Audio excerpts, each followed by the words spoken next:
은혜받이 하나님 말씀은 사도행전 4장 12절입니다. 왜 신앙을 가져야 하는지 네 번째 시간입니다. 여러분, 내가 구원받았다, 구원이라는 말은요, 내가 믿음을 가지고 있다, 이런 뜻입니다. 예수께서 우리들에게 주신 하나님이 주신 믿음은요, 예수로 말미암습니다. 하나님께서 예수를 놓으시고요, 우리들에게 이렇게 말씀합니다. 우리 양심에 물어봐요. 진실을 물어보신다는 사실이죠. 우리는 정말로 예수를 사랑하는가? 어떤 이는 예수 사랑합니다 라고 고백하지만 조건이 붙어요. 단 사업이 잘 될 때, 돈이 많이 있고 건강하고 명예가 좀 있고 가정이 평안하고 뭐 이런 거 할 때. 그렇지만 예수님은 이렇게 물어보세요. 예수의 고난과 학대받음도 사랑하는가? 예수님이 병 고치고 이적 가지고 표적하니 그것만 사랑하는가? 아니면 십자가의 매맞음, 고통, 모욕, 그것까지 사랑하는가? 질문하신다는 사실이죠. 지금 처처에서 하루 13명 정도가 순교를 당합니다. 무엇 때문에? 예수의 고난과 학대를 사랑하기 때문에. 예수의 고난을 사랑으로 받는 사람, 예수의 학대받은 것을 사랑하는 사람, 예수님 때문에 고난과 어려움과 슬픔과 괴로움을 당합니다. 지금 처처에서 그래요. 우리나라는 없지만 공산당 딱 되는 순간에 여론과 나는 제거 1순위입니다. 예수 믿는 사람부터 제거입니다. 그것이 믿는 자거든요. 중국이 교회를 흥황케 하더니 교회가 너무 흥황하니까 폭탄으로 다이너마이트로 터뜨려버리고 포크레인으로 찍어버리고 밀어버리고 그렇죠. 기독교가 흥황하면 그 안에 자유가 있기 때문에 그래요. 자유 때문에. 모슬렘 국가가 그렇게 기독교를 박해하는 이유가 여러 가지 사건이 있죠. 그 중에 하나가 뭐냐면 자유 때문에 그래요. 자유. 속에 진정한 하나님의 자유가 있으면요, 겁날 게 없거든요. 그게 무서운 거예요, 그들은요. 골로새서 1장 24절에 사도 바울이 이렇게 고백을 합니다. 내가 이제 너희를 위하여 받는 괴로움을 기뻐하고 그리스도의 남은 고난을 그의 몸된 교회를 위하여 내 육체에 채운다 라고요. 우리가 흔히 사람들에게 구원받았다고 할 때에 그 구원이 과연 무엇인가? 우리는 그 구원에 대해서 알아야만 구원에 대해서 말할 수 있고 가르쳐 줄 수 있어요. 우리가 구원이라 하는 것은요, 죄에서 구원을 의미하는 거거든요. 구원받았다, 이게 과거형이에요. 구원받았던 건 죄에서. 예수란 이름이 자기 백성을 자기 죄에서 구원할 자라 이렇게 말씀하고 있습니다. 구약시대에는 예수란 이름은 없어요. 물론 여호수아라는 이름을 시브리어 이름을 헬라어로 바꾸면 예수가 됩니다. 그렇지만 예수라는 백성의 죄에서 구원한다는 것은 구약 성경에는 없습니다. 예수에 대한 약속만 있죠.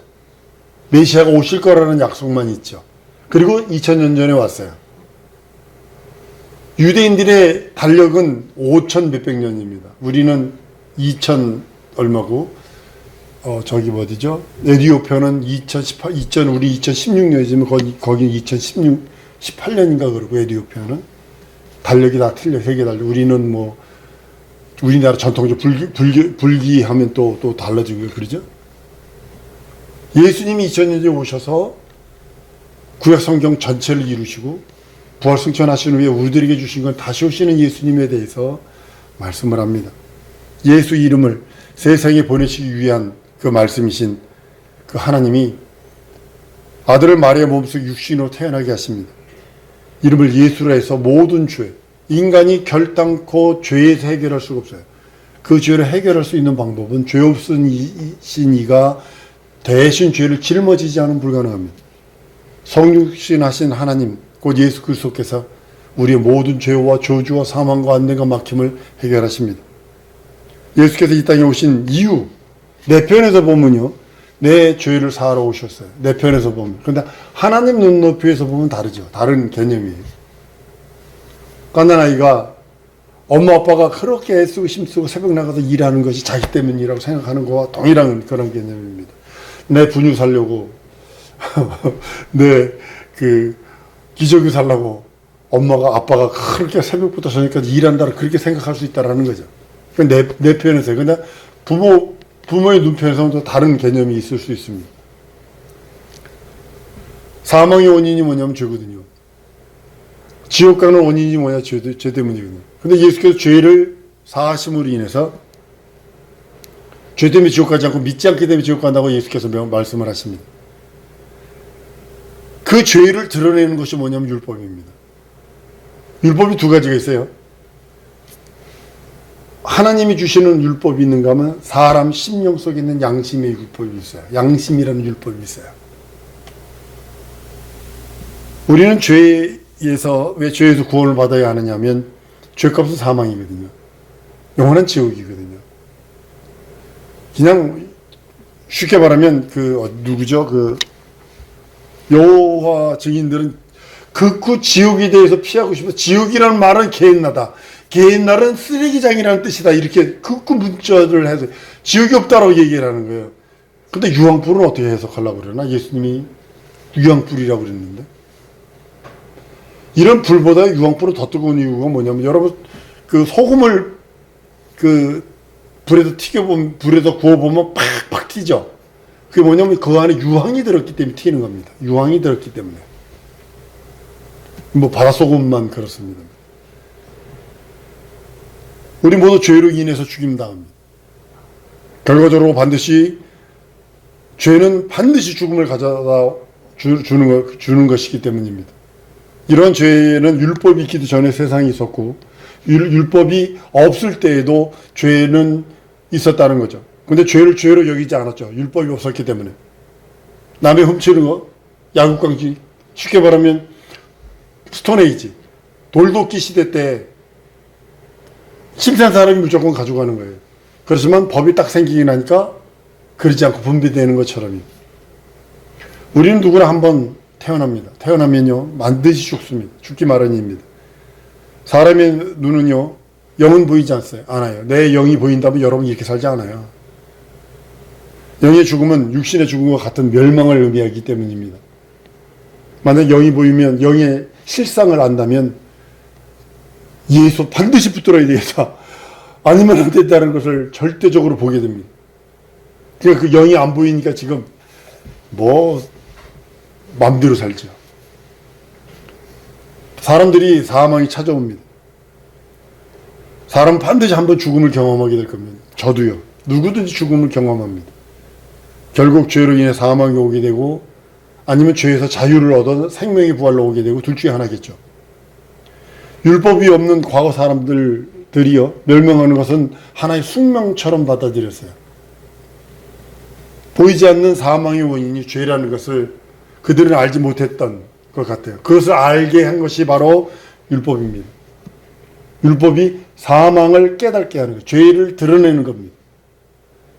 이런 율법이 없을 때에도 죄는 역시 존재하고 있었고, 율법이 와서 드러낸 것이 뭐냐면 죄에 대한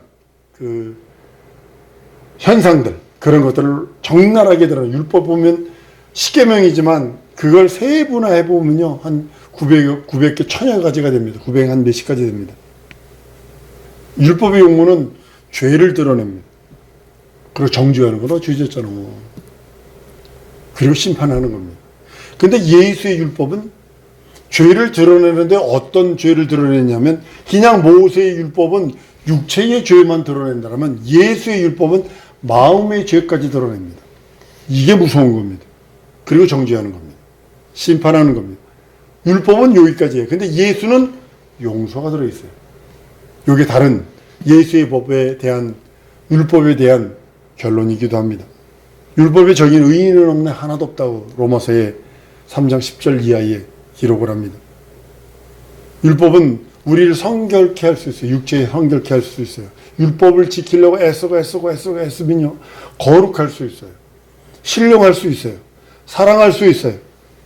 그렇지만 의롭게는 하지 못합니다. 의로운 척은 할 수 있어도 의롭게는 하지 못합니다. 만약에 율법이 우리를 의롭게 했다라면 예수가 필요 없죠. 예수가 오셔서 매 맞을 필요도 없고 가난할 필요도 없고 십자가 달려 죽고 부활하실 필요도 없죠. 율법은 단지 우리를 육체의 예법만 가르쳐서 그리스도에게 몰입꾼처럼 그리스도로 몰아가게 만드는, 그리스도 소개하는 법이 율법과 같습니다. 육체의 행함의 법, 육체의 예법은 제사를 의미하는 거거든요. 사실은 이 제사로서 능히 죄를 없이 하지 못합니다. 그러니까 육체의 행함 자체가 뭐냐면 제사를 드리는 거예요. 우리는 이제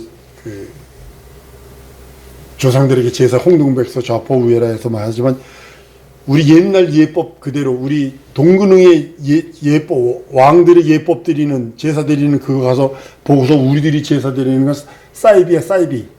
집에서 드리는 제사 드리는 거 이렇게 사진 찍어서 이렇게 올린 거 이렇게 봤거든요.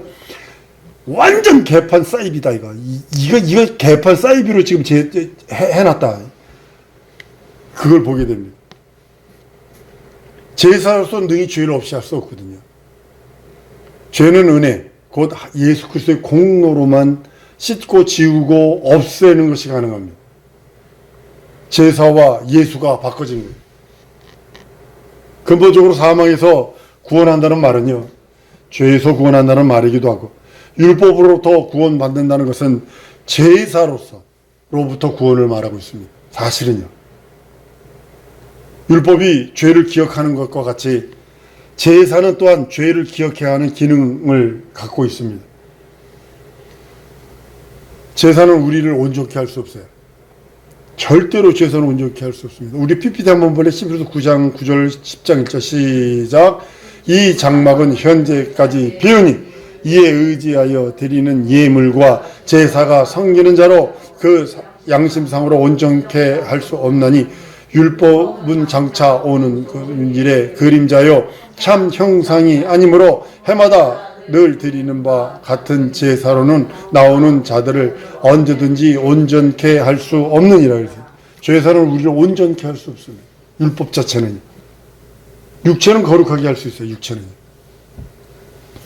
하나님의 믿음을 소유하는 것이 믿음이거든요. 구원이거든요. 내 신념으로 내 어떤 행위로 구원받는 것이 아니라 하나님의 믿음. 창세기 보면요, 창세기 6장에 보면 노아는 의인이요 당대의 완전한 자라 그러거든요. 그가 하나님과 동행했으며 라고 이제 말을 합니다. 근데 여기 의인이 나와요. 근데 로마서 3장에 보면 의인 없는 하나도 없다 그러거든요. 근데 이 의인은 또 뭐냐, 또 이렇게 제가 질문을 받았기 때문에 얘기하는 겁니다. 아니, 구약 성경에 의인이라고 나오면 욥도 의인이고, 뭐 노아도 의인이고, 뭐 의인 나오는데, 근데 의인 없는 하나도 없다고 로마서 3장에 말하는데 이건 어떻게 된 겁니다? 이렇게 물어봤을 때, 죄 없는 사람이라는 뜻이 아니라 믿음으로 의롭다 함을 가리킨다는 말이거든요. 믿음을 찾는 자라는 의미지, 믿음을 가진 자라는 의미지, 우리처럼 의롭게 되었다라는 그런, 믿음으로 의롭게 되었다라는 그런 의미는 아닙니다. 로마서 1장 17절에 오직 의인은 믿음으로 말미암아 살리라 선언했기 때문에 그것으로 사는 것입니다. 마찬가지로 우리는요, 우리의 믿음은 하나님의 의를 선물로 얻는 겁니다. 여러분과 내가 의인이다 이 소리는 뭐냐면 하나님의 의를 선물로 받았다라는 그런 의미이기도 합니다. 하나님께서 우리에게 주신 믿음을 소유하는 것이 하나님의 의를 소유하는 거예요. 그래서 예수 믿는 믿음이 변하면 안 된다 이러는 이유가 거기 있는 거예요. 하나님의 말씀이 변치 않는 이유가 바로 그것이라고 봅니다. 구약이 변치 않는 거예요. 하나님이 어마어마하게 예정하시고 예언하시고 계시하시고 확신한 게 뭐냐면 히브리어는 바뀌지 않아요. 지금까지 바뀌지 않았어요. 아니 거의 약 2000여 년을 1100 년을 주 70년서부터 1948년까지 나라가 없어졌는데 나라 없어지면 뭐가 없어져요? 언어가 없어져요. 문명이 없어져요. 문화가 없어져요. 근데 48년에요? 나라가 생겼어요. 그리고 48년에 나라가 생겨서 히브리어가 돌아와 버렸어요. 이건 이적입니다. 물론 한 학자가 꼴통짓 했어요. 꼴통짓 했어요. 이스라엘 거기서 히브리 말만 하는 거. 히브리 학자예요. 성서학자예요. 그러니까 울면서 통곡하면서 히브리 말만 하는 거예요. 히브리 말만. 계속 히브리 말만 하는 거예요. 그러니까 사람들이 모여서 변한 거예요. 그거 해가지고 다 찾아내버린 거예요. 어떤 사람은요, 무엇이 될 줄 믿습니다라고 할 때 이것이 구원의 믿음이 아닌 하나의 신념으로 믿습니다 하는 사람이 있어요. 이건 자기 믿음이죠. 자기 믿음으로 세상에서 사업도 성공할 수 있고 빵집도 커피숍도 성공할, 우리나라가 세계에서 뭐 몇 번째로 커피 많이 파는 나라더구만요. 한 집 건너 하나씩 커피집이 있는데 한 집 건너 하나씩 커피집이 망해는 나라가 우리나라래요. 한 집 건너 하나 커피집이 생기는 데가 우리나라고 한 집 건너 하나 커피집이 망하는 나라가 우리나라예요. 우리에게서는 있는 그 믿음을 가지고 신념이라는 그 믿음으로요. 하나님은 원하지 않아요. 그 신념이라는 믿음을 원치 않으세요. 하나님의 믿음, 구원에 이르는 믿음을 하나님은 원하십니다. 하나님의 믿음을 소유하는 것이 구원에 이르는 믿음이요. 우리가 은혜 받았다고 하는 말도 하나님이 허락하신 구원의 믿음을 받았다는 것입니다. 우리의 믿음 자체로는 하나님으로부터 의의를 선물로 받은 것이고 그것이 믿음이고 예수 믿는 믿음이 변하면 안 되는 이유가 거기 있는 겁니다. 우리는 율법으로 말미암아 사는 자가 아니고 하나님의 의의를 선물로 받아서 그 의의로 의롭다움을 받았기 때문에 그것으로 사는 자입니다. 의의가 없으면 멸망합니다. 그러니까 쉽게 말하면 예수 믿는 믿음이 없으면 멸망합니다. 여러분, 우리가 침례받아서 물속에 들어갑니다. 죄로 인하여 죽은 것은 율법으로 인하여 죽은 것이요 물 위로 올라올 때에 믿음으로 의롭다움을 받아 사는 그 믿음이 살았다, 이런 의미거든요. 과거 이스라엘 백성은 광야에서 받은 그 율법을 가지고 살았어요. 건국했고 모든 걸 이루어냈어요. 근데 그것을 구원할 수는 없어요. 그 율법으로 구원할 수 없습니다. 그것이 율법을 완전하게 설령 다 지켰다 할지라도 율법이 능히 사람의 죄를 없이 하지 못한다고 성경은 말씀하시고 새 언약을 주셨다라고 성경은 말씀하고 있습니다. 예수 믿는 것은 예수의 길을 가는 겁니다. 예수의 길을 갈 바에 영혼 살리는 일을 하라. 전 이렇게 얘기를 합니다. 예수의 길, 예수 믿고 예수의 길을 갈 바에는 그 길로 갈 바에는 영혼 살리는 일을 하자. 영혼 죽이는 일을 하지 말고 직업을 갖더라도 사기고 사람 목숨이나 떨구는 그런 일 하지 말고 사람 살리는 일을 해야 되고 장사를 하더라도 지금 미국은 그냥 아주 아주 속상한 지역들이 너무 많아요. 그 아름다운 도시를 그냥 마약 좀비로 만들어버리고 그거 전부 다 중국에서 원료가 들어가는 거래요. 펜타닐인가요? 그걸 한 번 하면 그 이상 회복이 안 된답니다. 그 펜타닐 그걸 하면. 살리는 일을 해야 되는데 전부 다 지금은 자기만 편하려고 그런 일들을 합니다. 남이서 어떻게 되든 자기만 편하면 돼. 자기 호심이 돈만 생기면 돼. 아닌 것 같아요. 사람은 짐승과 달리 영생하도록 하나님께서 창조하셨습니다. 우리 DNA가 우랑우탄과 99.75%, 돼지와 98%가 같을지라도 하나님께서는 하나님과 교통할 수 있는 존재를 사람으로 창조하십니다.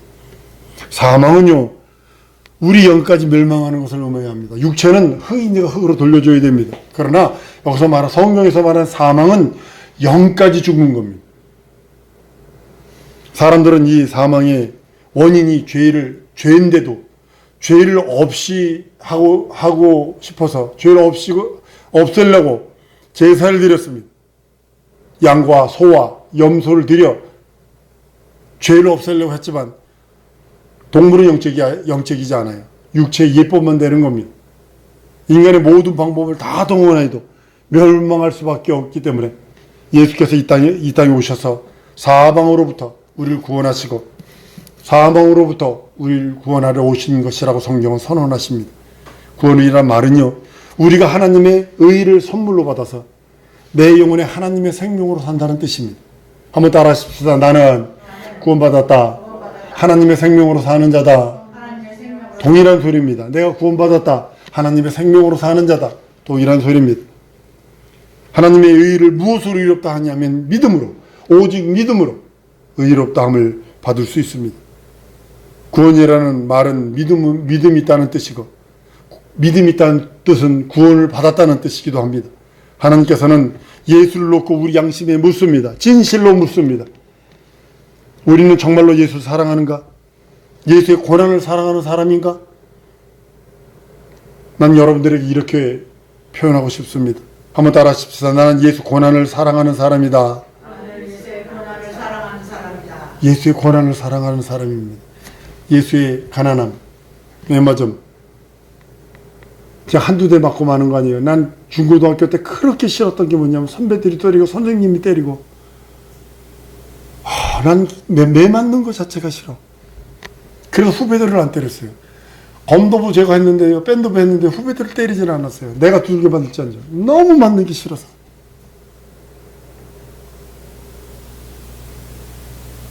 예수의 고난, 그 고난이 십자가에 달려 죽고 수치당함, 모욕당함, 그것까지 사랑하는 사람이 구원받은 사람이요, 예수의 사람입니다. 하나님의 사람입니다.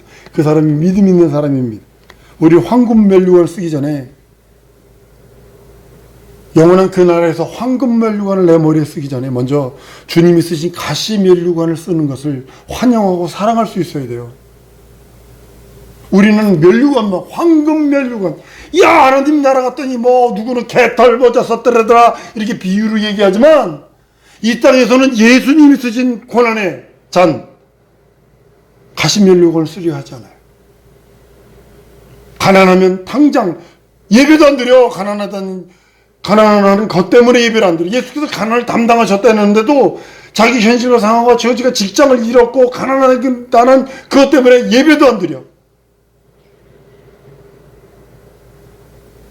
참 저는 많은 것을 사람들을 통해서 봅니다. 예수님의 생애는 우리에게 명하신 계명이에요. 예수를 믿는 것은 영광만 있는 것이 아니에요. 가시 면류관도 있고 가시관도 있고 옆구리 창 찔리는 것처럼 찔림도 있고 매맞음도 있다는 사실이죠. 그 가시관, 그것을 사랑할 수 있는 사람, 그 채찍에 맞음, 그것도 사랑할 수 있는 사람, 옆구리에 창 찔림, 그것도 사랑할 수 있는 사람, 가시 면류관을 쓰고서 그 찔림, 그거에 대한 그것을 사랑할 수 있는 사람이 예수의 사람입니다. 가시관은 우리도 걸어야 할 첩경이기 때문에, 옆구리 찔림은, 채찍에 맞음도 우리가 걸어야 할 첩경이에요. 좁은 문으로 들어가라. 멸망으로 인도하는 문은 크고 그 길이 넓어 그리로 들어가는 자는 많고, 생명으로 인도하는 문은 좁고 그 길이 협착하여 찾는 이가 적음이라 라고 말씀하셔서, 하나님께서 우리를 좋은 것, 아름다운 것, 선한 것, 그냥 편한 것, 이것만 찾지. 요즘은 예수의 가난, 예수의 옆구리 창 찔리심, 면류관, 가시 면류관 쓰심, 모욕당하심, 전혀 나와 상관없는 것으로 취급한다는 거죠. 성도 여러분, 한번 따라 하십시다. 예수 가시관도 사랑하리라.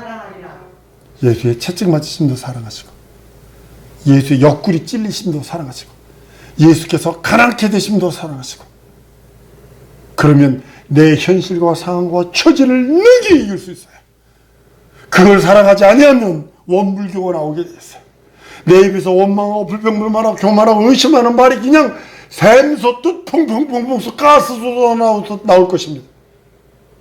그러나 예수의 가시관도 사랑하고, 옆구리 잘 찔리심도 사랑하고, 매맞으심도, 모욕과 수치도 사랑한다면, 가난도 사랑한다면, 우리 현실과 상황과 처지를 능히 이길 수 있는 능력과 이적과 표적과 기사가 소유권이 있음을 저는 고백을 합니다. 이 시간에 기도할 때, 하나님, 내 평생 예수를 사랑하되 예수의 가시관도, 예수의 그 모든 것을 사랑할 수 있도록, 그리고 순종할 수 있도록 역사해달라고 우리 다 같이 동성으로 기도하십니다.